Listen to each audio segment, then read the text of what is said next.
Hello everyone, welcome back to our channel. और आज हम अपना कंटिन्यू करने वाले हैं electricity part 2। So let's get started. बस में ओम्स लॉ तक देख लिया था। अब हम आज स्टार्ट करने वाले कॉम्बिनेशन ऑफ रेजिस्टेंस, जिसमें सबसे पहले अपना आ जाता है series combination. In a series combination the current throughout the circuit remains the same. मतलब सीरीज कॉम्बिनेशन में जो करंट होता है वो पूरे सर्किट में सेम रहेगा। In this combination the effective resistance will be greater than the maximum individual resistor. इसमें क्या होगा कि जो इफेक्टिव रेजिस्टेंस होगा, मतलब ओवरऑल कंबाइन करके जो रेजिस्टेंस लिखेंगे वो किसी एक इंडिविजुअल रेजिस्टेंस से ज्यादा होगा। अब इसको देख लेते हैं। सपोज ये है अपना एक सर्किट, उसमें R1 R2 R3 तीन रेजिस्टर लगे हैं सीरीज। अगर ये एक लाइन में लगे हैं तो उसको बोलते हैं सीरीज कॉम्बिनेशन। अब R1 रेजिस्टेंस जो है उसमें जो वोल्टेज आएगा वो आ जाएगा V1 is equal to I R1। Similarly V2 में R2 में आ जाएगा V2 is equal to I R3 IR2, और R3 में आ जाएगा V3 is equal to I R3। अब इसको जब कंबाइन करके लिखेंगे तो V आ जाएगा V1 plus V2 plus V3। और तो अब इसको लिखेंगे तो आ जाएगा I R E is equal to I R1 plus I R2 plus I R3। अब इन सब में आई कॉमन है तो आई को निकाल के कट कर देंगे तो बचेगा R is equal to R is equal to R1 R2 plus R2 R3। ये हो गया अपना क्या कहते हैं फॉर्मूला सीरीज कॉम्बिनेशन का। अब if n resistor each of resistance R are connected in series then the effective resistance will be। अगर बहुत सारे n number of resistor connected हैं जिनका सबका resistance same है that is R, अगर वो connected है सीरीज में तो effective resistance क्या होगा? तो RS is equal to R R plus so on जितने भी आ रहे हैं सबको मतलब ऐसे लिख दिया। तो इसका बेसिक एक फॉर्मूला होता है कि RS is equal to N होता है कितने नंबर ऑफ रेजिस्टेंट लगे हैं उसमें। देन आ जाता है अपना पैरेलल कॉम्बिनेशन। अब पैरेलल कॉम्बिनेशन के in this combination the potential difference across each resistors remain the same.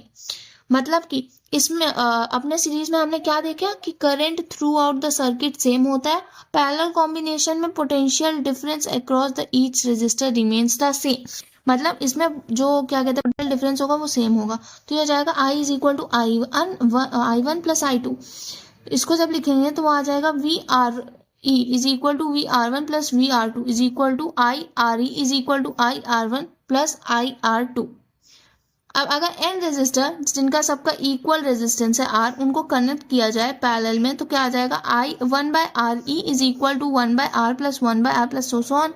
इनका एक बेसिक फॉर्मूला आ जाएगा RE is equal to R/N।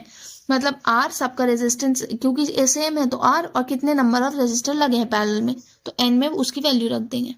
अब एक बहुत इंपॉर्टेंट कॉन्सेप्ट आ जाता है, इससे काफी क्वेश्चन आते हैं। हाँ, ये वाला जो था अपना कॉम्बिनेशन, इसमें एक चीज मैं बता रही हूँ, जैसे ये वाली लाइन है current through the circuit remains the same, बहुत ही इंपॉर्टेंट है। PYQ इससे बहुत मतलब एज इट इज क्वेश्चन आ जाता है कि सीरीज कॉम्बिनेशन में सेम क्या होता है डिफरेंट क्या होता है। सिमिलरली पोटेंशियल ये क्या कहते हैं पैरेलल कॉम्बिनेशन में भी ये क्वेश्चन आ जाता है, तो इसको बहुत अच्छे से देख लीजिएगा। देन अपना एक इंपॉर्टेंट कॉन्सेप्ट आ जाता है कि सपोज ये अपने पास एक सर्किट है, ये यहाँ पे इसमें से आई पहले स्टार्टिंग में आई करंट फ्लो कर रहा है, फिर वो दो पार्ट में डिवाइड हो गया, एक हो गया I1 में एक हो गया I2 में, और R1 रेजिस्टेंस से ऊपर जा रहा है और नीचे R2 रेजिस्टेंस से आ रहा है, फिर मिलके वो कंबाइन करके आई करंट वापस बना रहे हैं। तो I1 क्या हो जाएगा R2 मतलब जो नीचे वाला है क्या कहते हैं रेजिस्टर अपॉन में R1 प्लस R2 दोनों रेजिस्टेंस का सम इनटू में I। सिमिलरली I2 क्या हो जाएगा ऊपर वाला रेजिस्टेंस अपॉन में R1 प्लस R2 इंटू में I। अब इन दोनों का जब रेशियो लिखेंगे तो I1 I2 is equal to R2 bye R1। अब एक पॉइंट मेथड है, इसमें क्या होता है कि सपोज ये अपना एक रेजिस्टेंस है, उसमें हमने यहाँ पे एक पॉइंट दे दिया A, यहाँ पे हमने एक पॉइंट दे दिया B।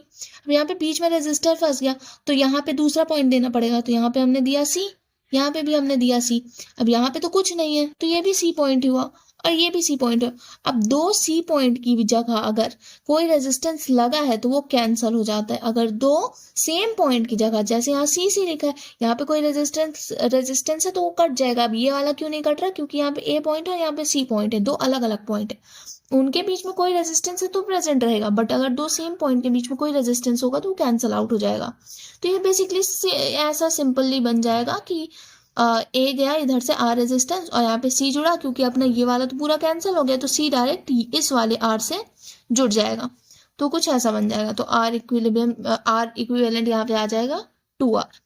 अब ये एक बहुत ही इंपॉर्टेंट कॉन्सेप्ट है, इससे बहुत क्वेश्चंस आते हैं जनरली। CUET प्लस बोर्ड्स दोनों के पर्सपेक्टिव से बहुत ज़्यादा इंपॉर्टेंट है। व्हीट स्टोन ब्रिज, अगर ये समझ लिया तो आधे से ज़्यादा आपके कॉम्बिनेशन वाले क्वेश्चन बहुत ही इजीली सॉल्व हो जाएंगे। अब इसमें ये एक सर्किट है अपने पास, जिसमें पहले ऊपर रेजिस्टेंस एक R1, फिर एक R2, फिर एक R3, फिर एक R4, ये बीच में हमने गैल्वेनोमीटर लगाया। ये गैल्वेनोमीटर आगे क्या करता है वो मैं बताऊंगी, डिफ्लेक्शन बेसिकली ये शो करता है, बाकी इसका मैं आगे बताऊंगी। अब इसको जब हम बैलेंस करेंगे, बैलेंस करने में क्या आ जाएगा कि R1 इंटू R4 करेंगे, R1 into R4 is equal to R2, उसके अपोजिट में जो है R3 उसको करेंगे। तो ये ऐसे इक्वेशन लिख के इसको सॉल्व किया जाता है। जैसे ये R1 है तो इसके अपोजिट में जो भी करंट होगा उसका मल्टीप्लाई करेंगे R1 के साथ, फिर R2 है उसके अपोजिट में जो करंट है, उसके अपोजिट में जो रेजिस्टेंस है उसको मल्टीप्लाई करेंगे। मतलब R1 के अपोजिट में जो रेजिस्टेंस है उसको R1 से मल्टीप्लाई करेंगे, R2 के अपोजिट में जो रेजिस्टेंस है उसको R2 से मल्टीप्लाई करने वाले। तो R1 into R4 is equal to R2 into R3। अब यहाँ पे जब ये बैलेंस आउट अगर हो जाएगा, अगर हम देखेंगे कि R1 R4 को मल्टीप्लाई करने पे जो भी वैल्यू आ रही है वो R2 R3 को मल्टीप्लाई करने पे आ रहा है, मतलब गैल्वेनोमीटर पे करंट नहीं फ्लो करेगा, तो IG 0 हो जाएगा। इसका मतलब कि अपना जो वो क्या कहते हैं रेजिस्टेंस होगा उसको हम ऐसे बना देंगे,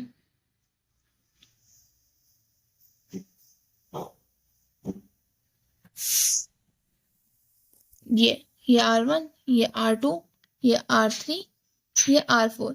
अब यहाँ पे अपना बीच वाला तो रहा नहीं है, तो ये इधर का एक सीरीज कॉम्बिनेशन बन गया, ये इधर का एक सीरीज कॉम्बिनेशन बन गया। तो इसको सिंपली हम ऐड कर देंगे तो ये हो जाएगा R1 प्लस R2 और R3 प्लस R4। अब इन दोनों को, ये अपना सीरीज में हो गया, ये अपना एक सीरीज में हो गया। अब दोनों हैं तो पैरेलल में, क्योंकि ये अपना एक सीरीज में अपना एक सीरीज में, बट ये दोनों का कॉम्बिनेशन पैरेलल में है। तो इसको हम लिखेंगे 1/R1 plus R2 plus 1/R3 plus R4। अब अगला अपना देख लेते हैं जो कि है पावर। पावर क्या है? Electric power. The electric power P consumed by electric device is given by, मतलब इलेक्ट्रिक पावर जो एक इलेक्ट्रिक डिवाइस कंज्यूम करता है उसको क्या लिखते हैं? P is equal to V into I, जिसमें कि V अपना वोल्टेज है, अपना V, I अपना करंट है। इसको और कैसे लिखते हैं? P is equal to I square R और P is equal to V square R. Then second point क्या है? If the current enters the higher potential point of the device, then the electric power is consumed by it and device behaves like a load. अगर current enter करता है high potential पे तो जो power है वो कंज्यूम कर रहा है जो डिवाइस, वो लोड की तरह बिहेव करेगा, मतलब यहाँ पे चार्जिंग हो रही है। If the current इंटर्स the lower potential point, अगर करंट जो है वो लो पोटेंशियल पॉइंट में मतलब माइनस में एंटर कर रहा है, तो जो डिवाइस होगी वो सप्लाई करेगा power and behave like a source.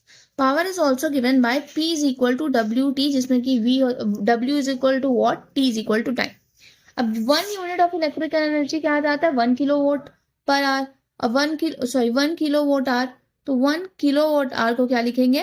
1000 vote into में 3600 सेकेंड, तो ये आ जाएगा 3.6 into 10 to the power 6 joule. अब देख लेते हैं हम बैटरी के बारे में। तो बैटरी में अपने क्या है? अब battery is a combination of cell. Battery कैसे बनती है? जब बहुत सारे सेल का कॉम्बिनेशन होता है, जैसे कि एक सेल को हम ऐसे रिप्रेजेंट करते हैं।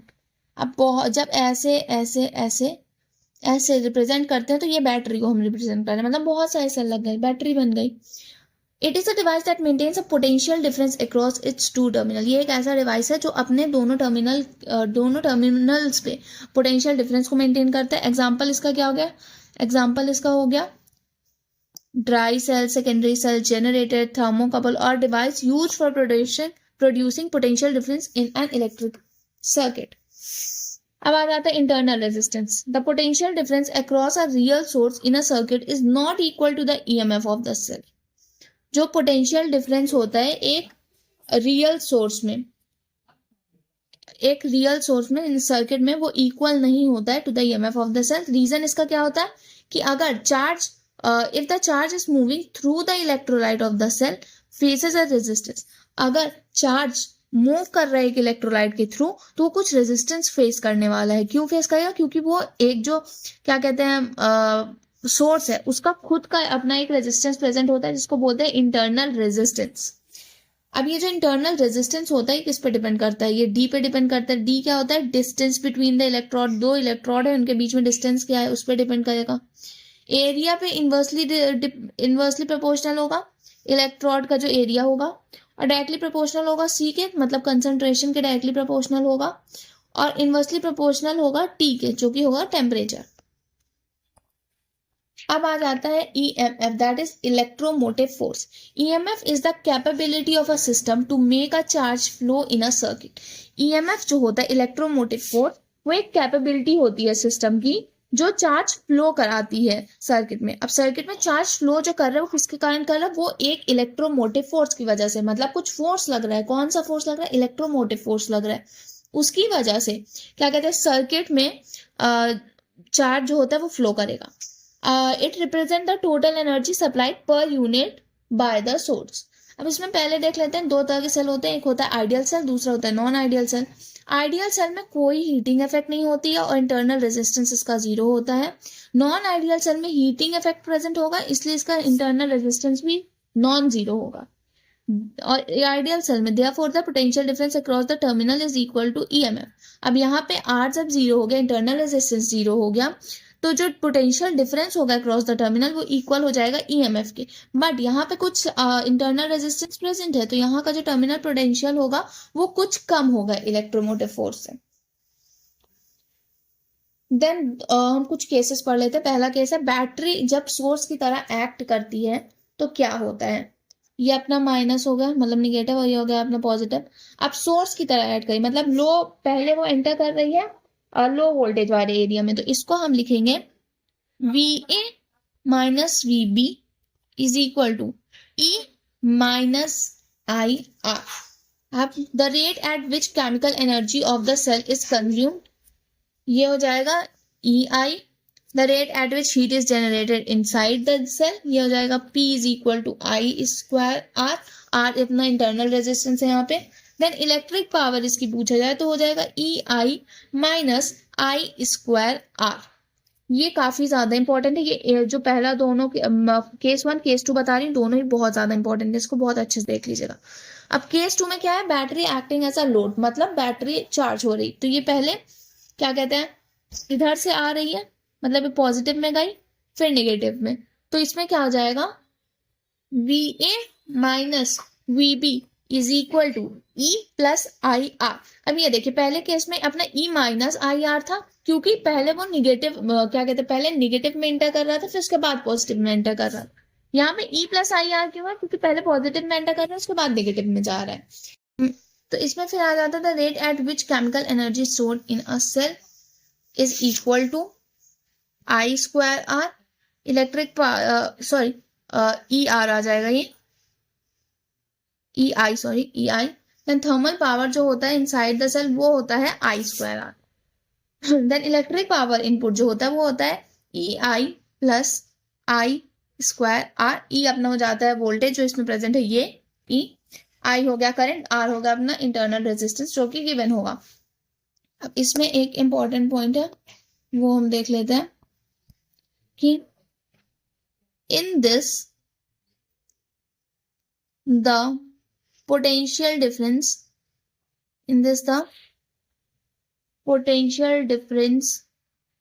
between the terminal of a cell exceeds its EMF. अब तीसरा केस देख लेते हैं, इसको पहले समझा दूं मैं क्या है.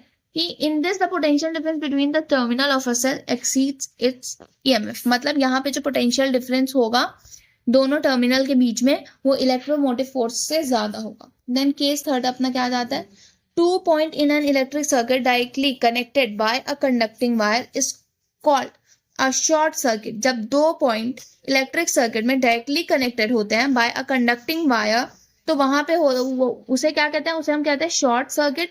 Under this condition both point will have same potential. जब सेम पोटेंशियल होगा दोनों पॉइंट में तो वो होगा short circuit. Study about Kirchhoff law. First, Kirchhoff current law, that is KCL or junction law. This law is based on law of conservation of charge. Very important, very important. VYQ directly पूछा जाता है CUET में तो, और may be boards में भी आ सकता है MCQ के फॉर्म में। MCQ फिलअप किसी के फॉर्म में आ सकता है कि ये जो कर्चॉफ लॉ होता है ये कंजर्वेशन ऑफ चार्ज के ऊपर बेस्ड होता है। That at any junction point in an electric circuit the sum of all current meeting that point is zero। मतलब जितना करंट आ रहा है वो उतना ही होगा जितना करंट जा रहा है। मतलब कि एक पॉइंट है अपना, सपोज अपना एक पॉइंट है, क्या कहते हैं ये, यहाँ पे करंट आ रहा है 3 जगह से, ठीक है, और यही करंट जा रहा है 3 जगह से। ये I1 है, ये I2 है, ये I3 है, ये I4 है, ये I5 है, ये I6 है। I1 plus I2 plus I3 is equal to I4 plus I5 plus I6 होगा। मतलब जितना भी आ रहा है करंट इज इक्वल टू जितना भी जा रहा है करंट, और equivalently sublimation of I is equal to 0। In simple word, the total current entering a junction is equal to the total current leaving the junction। देखते हैं Kirchhoff voltage law, KVL law, इसी को हम loop law भी कहते हैं। According to this law, the sum of potential difference around any closed loop in a circuit is zero। Mathematically, that is, sublimation of V is equal to 0। This law is based on the conservation of energy। फिर से ये बहुत important है, very important, बहुत ध्यान से इसको पढ़ लीजिएगा, याद कर लीजिएगा। That is, the total energy gained by charges in a loop is equal to the total energy lost। इसको मैं क्वेश्चन के थ्रू आपको समझाती हूँ। पहले हम एक सर्किट बना लेते हैं।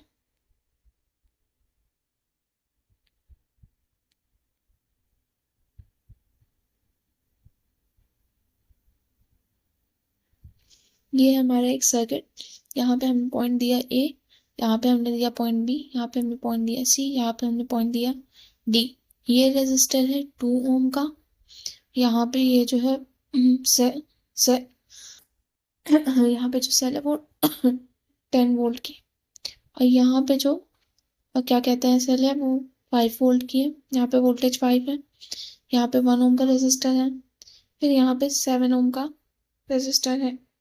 अब ABCDA, ये ABCDA अपना एक कंप्लीट लूप बना रहा है। अब इसमें हम क्या कर रहे हैं कि सपोज इधर से हम चल रहे हैं, क्या कहते हैं ये ऐसे, ये हमारा करंट इधर हम फ्लो करा रहे हैं, ठीक है। ये अगर हमारा करंट फ्लो कर रहा है तो पहले हम इस पॉइंट में देखते हैं कि ए से निकलने पे ये ऐसे आ रहा है। ए पे क्या है, 2 ओम पड़ रहा है, तो इसको लिख लेंगे 2I। 2I क्यों लिखा है कि क्योंकि 2 ohm that is resistance multiply by current is equal to voltage. तो 2I अपना वोल्टेज हो गया जो 2 ओम से पास कर रहा है। देन इधर 7 के पास आएंगे तो वो हो जाएगा +7 +7I। फिर आगे चलेंगे तो ये यहाँ पे आ जाता है 1I।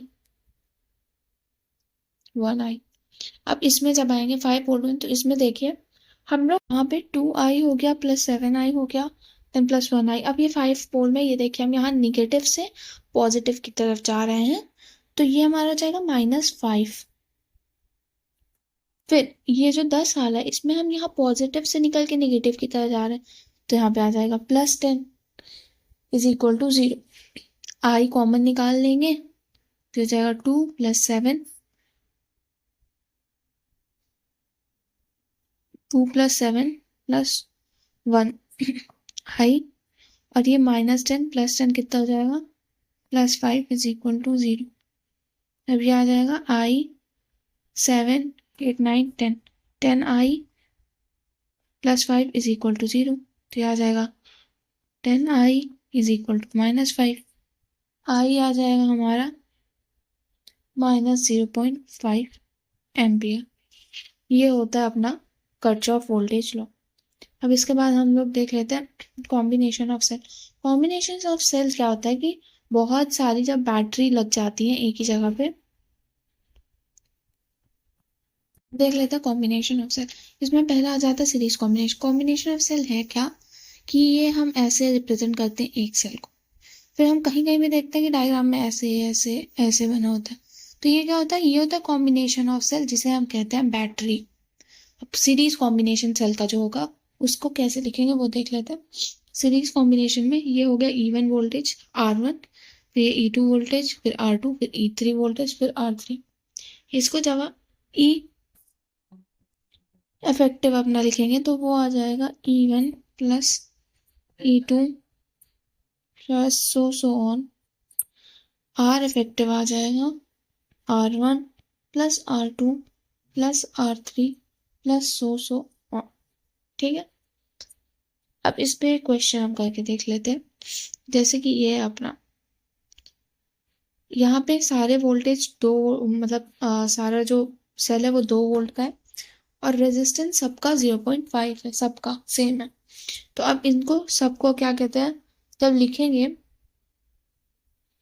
तो ऐसे हम सेल बना लेते हैं अपना पहले तो, बैटरी, और ये हुआ हमारा रेजिस्टेंस। अब रेजिस्टेंस हमने कॉमन लिख लिया है सबका, तो 0.5 इंटू नंबर ऑफ सेल कितने हैं, 1 2 3 4 5, 5 है, तो ये आ जाएगा अपना 2.5 ओम। और ये पूरा सम कर देंगे पांचों का, तो 2 2 4 2 6 2 8 2 10 वोल्ट यहाँ पे आ गया अपना। तो अब हम इससे अपना करंट निकाल सकते हैं, निकालना हो तो। बाकी कॉम्बिनेशन फिर सेल का लिखेंगे तो ऐसे ही लिखेंगे। ओके, अब आ जाता है अपना पैरेलल कॉम्बिनेशन। पैरेलल कॉम्बिनेशन में क्या है, ये E1 हो गया, ये R1 हो गया, ये E2 हो गया, ये R2 हो गया। अब पहले तो R इफेक्टिव इसका लिखेंगे, तो वैसे ही लिखेंगे जैसे अपना पैरेलल कॉम्बिनेशन में लिखते थे रेजिस्टर के, that is R1 R2 + R1 upon में R1 + R2। E इफेक्टिव इसका हो जाएगा E1 R2 + E2 R1 upon में R1 + R2। ओके, इसका डेरिवेशन आपको लिख के दिखाती हूँ। तो कुछ ऐसे होगा कि I1 है + I2 है, तो कितना हो जाएगा अपना E इफेक्टिव अपॉन में R इफेक्टिव। अब I1 और I2 को कैसे लिख सकते हैं, E1/R1 + E2/R2 = E effective bye R1 into में R2 अपॉन में R1 + R2। ये अपना हमने कैसे लिखा, ये हमने पैरेलल कॉम्बिनेशन ऑफ रेजिस्टर से लिखा, उसमें भी रेजिस्टेंस यही था, इसमें भी रेजिस्टेंस यही आएगा। अब इसको जब फर्दर सॉल्व करेंगे तो आ जाएगा E1 R2 + E2 R1 upon में R1 R2 = E effective R1 R2 उनमें R1 + R2। अब इसमें ये कैंसिल आउट हो जाएंगे, तो E इफेक्टिव हमारे यहाँ पे आ जाएगा E1 R2 + E2 R1 upon में R1 + R2। ये आ गया अपना E इफेक्टिव, यही जो मैंने यहाँ पे भी लिखा था। इसको मैं सेपरेट कर दूं,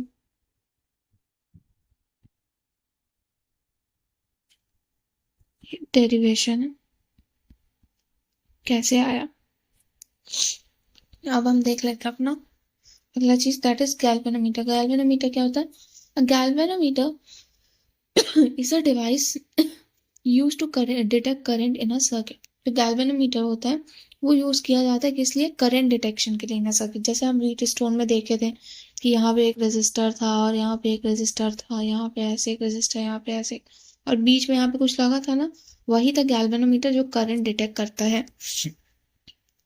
then it consists of a coil placed It consists of a coil placed in a permanent magnetic field. The coil is attached to the spring which keeps it in equilibrium position when no current flows through it. मतलब कि ये क्या consist करता है, एक coil जो कि permanent magnetic field में हुआ है और वो कॉयल जो है वो अटैच है स्प्रिंग से जो इक्विलिब्रियम पोजीशन में रखती है, क्या कहते हैं, इक्विलिब्रियम पोजीशन में रहती है जब करंट फ्लो नहीं करता. When current pass through the coil, the magnetic field exert a torque on the coil which is proportional to the current. जब गैल्वेनोमीटर में क्या कहते हैं, जब करंट पास कराएंगे कॉइल के थ्रू तो जो मैग्नेटिक फील्ड होती है वो टॉर्क एक्सर्ट करेगी और जो कि प्रोपोर्शनल होगा टू द करंट. इसको आगे मतलब डिराइव करके लिखेंगे. Then as the coil turns, the spring exert a restoring torque proportional to the angular deflection, that is phi. ये ऐसा. Then at equilibrium magnetic torque is equal to restoring torque.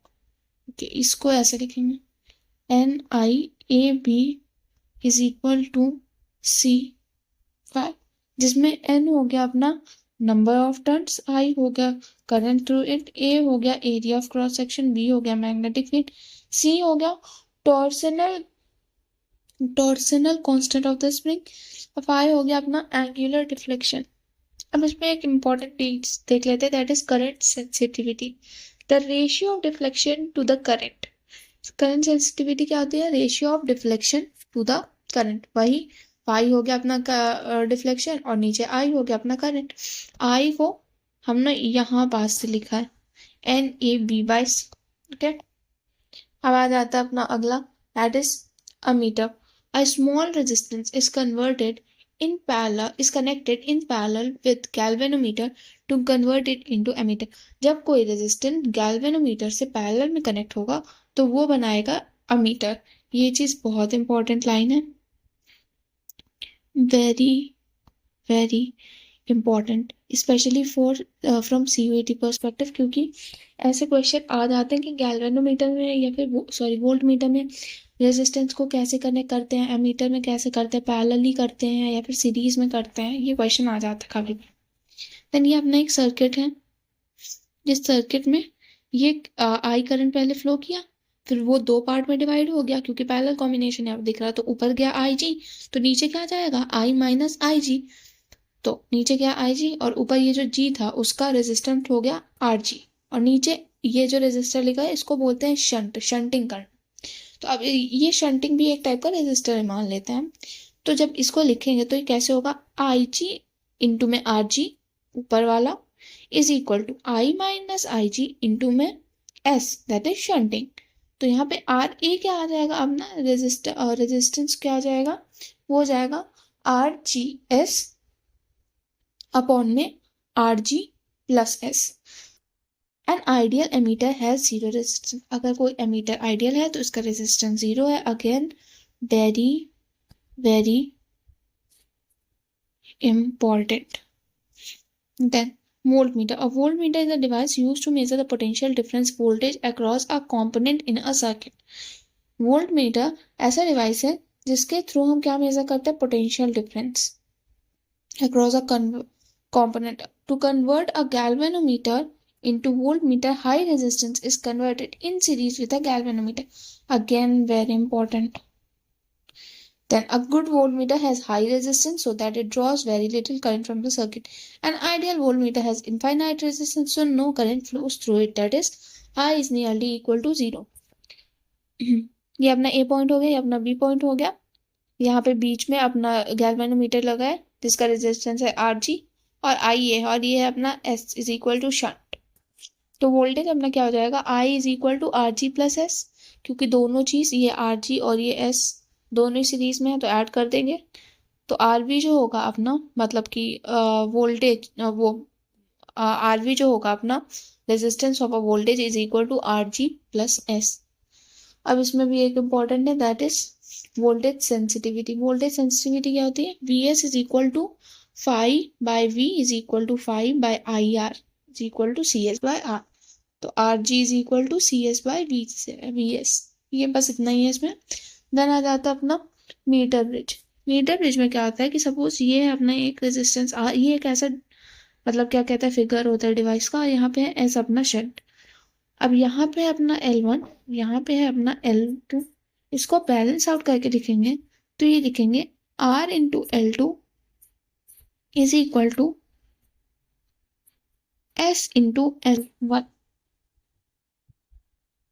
और यहाँ ये बीच में जो गैल्वेनोमीटर लगा है, इसमें IG इज इक्वल टू 0 हो जाएगा। क्यों? क्योंकि ये वाली चीज और ये वाली चीज एक दूसरे को बैलेंस कर देंगी, तो यहाँ पे IG अपना 0 शो हो जाएगा, मतलब गैल्वेनोमीटर में कोई करंट नहीं शो करेगा। एक बहुत इंपॉर्टेंट चीज है कि shunting, that is S, shunting हमेशा पैरेलल में होगी। पोटेंशियोमीटर को देख लेते हैं। It is a device which calculate the potential difference. Basically potentiometer एक डिवाइस होता है जो किसी अननोन ईएमएफ मतलब वोल्टेज या पोटेंशियल डिफरेंस को एक्यूरेटली मेजर करने का काम करता है। ये बेसिकली एक लॉन्ग वायर होती है जिसमें कांस्टेंट करंट फ्लो होता है। ये किस प्रिंसिपल में वर्क करता है अगर उसकी बात करते हैं तो potential difference across any length of uniform wire is directly proportional to its length provided the current is constant. मतलब अगर करंट कांस्टेंट है तो अगर वायर का लेंथ डबल कर दो तो पोटेंशियल डिफरेंस भी डबल हो जाएगा। बेसिकली जो अपना वोल्टेज होता है वो डायरेक्टली प्रोपोर्शनल होता है लेंथ के। अब ये वाला जैसे कि अपना सर्किट है, इसमें देख लेते हैं कि आई जो होगा वो अपना हो जाएगा ई अपॉन में जितना भी रेजिस्टेंस है टोटल सर्किट में हो जाएगा R+R+RL। ये RL जो है ना, ये पूरे इस ए से बी वाला जो क्या कहते हैं वायर है उसका पूरे का रेजिस्टेंस है। अब वी ए बी का अगर पूछा गया वोल्टेज ए बी का, तो उसमें खाली आई करंट लेंगे और खाली ए बी के बीच में जितना रेजिस्टेंस प्रेजेंट है उसको लेंगे। अब द पोटेंशियल ग्रेडियंट लिखेंगे तो वो हो जाएगा VAB by L is equal to X। अब इसमें देख लेते हैं calculate the EMF of unknown cell. अभी मैंने इसमें बात की कि जो वोल्टेज होता है वो डायरेक्टली प्रोपोर्शनल होता है लेंथ के। इसी प्रिंसिपल पे ये भी वर्क करेगा। X को हम मान लेते हैं पोटेंशियल ग्रेडियंट, पोटेंशियल ग्रेडियंट। अब VAC जो है उसका वोल्टेज क्या है E1। E1 को क्या लिखेंगे XL1। E2 भी यही होगा XL2। अब इसको जब लिखेंगे तो E1 is equal to L1, E2 is equal to L2। यही अपना जो ऊपर वाले प्रिंसिपल पे बेस्ड था, that is voltage is directly proportional to the length. Coding of resistance देख लेते हैं। इसमें क्या होता है कि अलग अलग कलर्स की अलग अलग वैल्यूज दी होती हैं और अलग अलग उनके मल्टीप्लायर और टॉलरेंस होते हैं। टॉलरेंस परसेंटेज में होते हैं और वैल्यू जो होती है वो एक नॉर्मल नंबर्स के फॉर्म में होती है। तो इसमें सबका अलग अलग नंबर, जैसे ब्लैक को 0 वैल्यू दी गई है, ब्राउन को 1 दी गई हुई है, रेड को 2 दी गई है, ऑरेंज को 3 दी गई है, और येलो को 4, ग्रीन को 5, ब्लू को 6, वायलेट को 7, ग्रे को 8, वाइट को 9, गोल्डन की वैल्यू कुछ नहीं होती। गोल्डन के खाली ये मल्टीप्लायर होते हैं या फिर उनके परसेंटेज होते हैं। ये एक एग्जांपल देख लेते हैं। एग्जांपल में क्या, 47 इंटू 10⁻⁻1 प्लस 5%। अब इसमें जो 4 है वो किस नंबर पे है, 4 ये रहा, येलो के लिए है, तो 4 येलो आ गया अपना।